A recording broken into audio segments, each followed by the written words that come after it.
কক্সবাজার সীমান্তে গুলিবিদ্ধ হুজাইফা সুলতানা আফনান এখন চট্টগ্রাম মেডিকেল কলেজ হাসপাতালের আইসিইউ চিকিৎসকদের নিবিড় পর্যবেক্ষণে রয়েছে।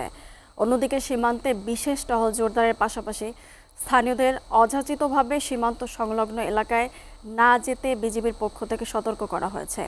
এই মুহূর্তে সীমান্তের সর্বশেষ পরিস্থিতি জানাতে কক্সবাজার থেকে সরাসরি যুক্ত হচ্ছেন আমাদের সহকর্মী আহসান সুমন।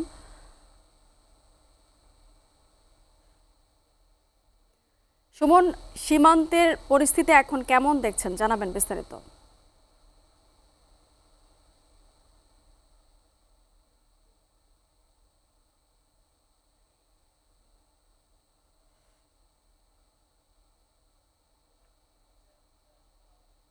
সুমন, আমাকে শুনতে পাচ্ছেন?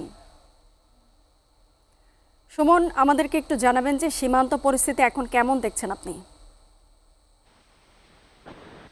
আসলে সীমান্তের যে পরিস্থিতি সেটি কিন্তু গত কয়েকদিন ধরেই উত্তপ্ত অবস্থা বিরাজ করছে। আমরা গতকালকে বিজিবির সাথে কথা বলেছি, তারা আমাদেরকে জানিয়েছেন সীমান্তের পুরো সীমান্ত জুড়েই তারা মাইকিং করছে এবং সেখানকার যারা বাসিন্দা রয়েছে তাদেরকে সতর্ক অবস্থায় থাকার জন্য বলা হচ্ছে।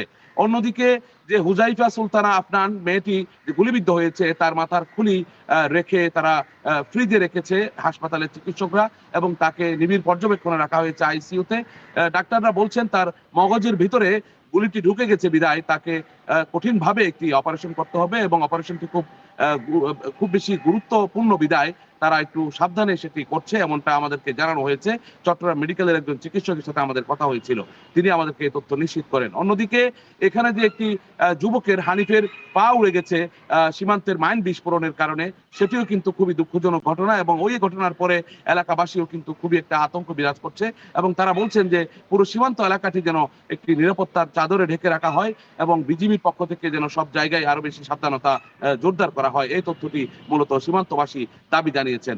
অন্যদিকে যে 53 জনকে আটক করা হয়েছিল তারা মিয়ানমার থেকে, তারা ওই দেশের বিদ্রোহী এবং তাদেরকে টেকনাফ থানা পুলিশের হেফাজতে এখনো রাখা হয়েছে। যাচাই বাছাই সাপেক্ষে তাদেরকে আইনি ব্যবস্থা নেওয়ার মাধ্যমে সীমান্ত আইনে তাদের বিরুদ্ধে ব্যবস্থা নেওয়া হবে, এমন তথ্য আমরা টেকনাফ থানার ওসির পক্ষ থেকে জানতে পেরেছি। সব মিলিয়ে কক্সবাজারের যে সীমান্ত পরিস্থিতি, এই সীমান্ত পরিস্থিতি কিন্তু ভালো নেই এবং সীমান্তের মানুষগুলো অনেকটা আতঙ্কে সময় ক্ষেপণ করছে।